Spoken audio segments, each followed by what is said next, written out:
Okay. Let's get started. Russian can't pay on Steam using Visa and MasterCard, but PayPal still works. PayPal is not sanctioned. Okay, so couple things. I've talked about sanctions already. New York Times did like a broad coverage over how they were able to put these sanctions together. They were celebrating the one guy who was like facilitating the sanctions behind the scenes.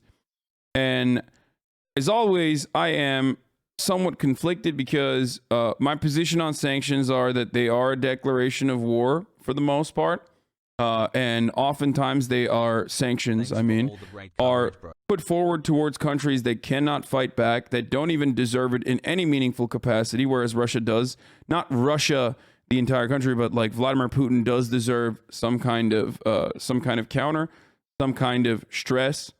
But the issue is when you implement sanctions on countries that are big enough to be able to do something deserving of sanctions, well, then those sanctions don't actually impact the people that you're trying to hurt, but instead just the population. Sanctions always are going to hurt the population. It's an act of collective punishment with the ultimate goal of the public creating an uprising where that starvation and the economic collapse creates an uprising within the country that is being targeted with the sanctions, with the hopes of regime change.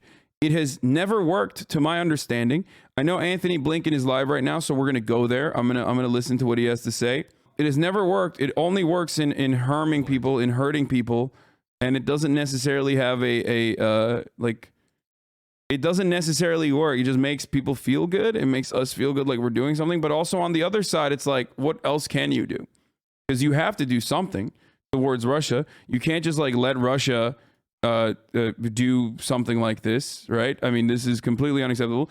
You can't let America do shit like this. America does shit like this all the fucking time. And you should be able to at least push back against America in a similar capacity. But America is the world dominator, so it doesn't work that way.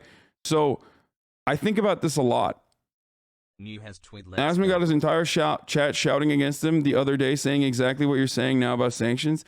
Yeah, but Asmongold is a very large audience of people who are probably only getting information from mainstream news, and only then, even when they get information from mainstream news, they're not like super focused on. They're not super focused on the like the history of sanctions and shit like that. This audience is a little bit more, I think, well versed in this sort of thing. Didn't this kind of work in South Africa, although it was an exception rather than the rule? Yes, but that was domestic disputes. And also South Africa was aligned with the rest of the world, right? And there was already like internally revolutionary forces working within South Africa doing literally acts of what America and other nations would consider acts of terror. That's why I say like sanctions between like the EU against the United States, or sanctions from the United States to Saudi Arabia or Israel would be effective. Sanctions from the United States to a foreign adversary that has already fucking created a war coffer specifically for this exact instance is not going to work in a similar capacity, I think. There's a reason why Amnesty International is against boycott. Sanctions will only hurt regular citizens. But also at the same time, what the fuck are you supposed to do? What is anyone supposed to do in this situation? Do you just like let Russia take over Ukraine? You let Russia bomb Ukraine? You let Russia just decide like this is mine now? You can't. You can't do that. So it's a weird state of helplessness that people feel.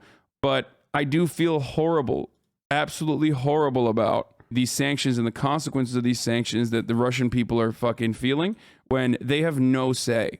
A world in which like the American government's unjustifiable acts of war in Iraq, in Afghanistan, in Vietnam, in numerous parts of the fucking planet would starve out large swaths of the American population. It's like, it's unimaginable in a way. You know what I mean? It's just unimaginable because we are the world superpower. But like if America was sanctioned in a similar capacity, like what the fuck? How would you feel about it? It is still collective punishment. But there's really nothing you can do. When a large enough country is engaging in this, there's quite literally nothing else you can do because Russia is a nuclear superpower and they're going to do whatever they're going to do. Now, there's a better way to deal with this, And the better way to deal with this, of course, revolves around not letting it get to the sanctions.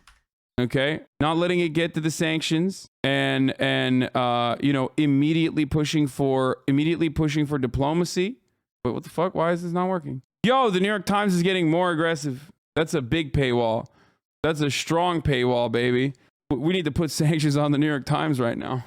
The point is like, it should have never gotten to this point. It should have never gotten to this place. It never ever should have gotten to this place. But if you believe that like Russia truly has like imperial ambition, and I would not have believed that until this past invasion and the way that this invasion has unfolded. If you truly believe that, then you're like, well, there's nothing you can do about it. But even if there's nothing you can do about Russia's imperial ambition, offering them concessions and then seeing what they're going to do is not harmful, you know?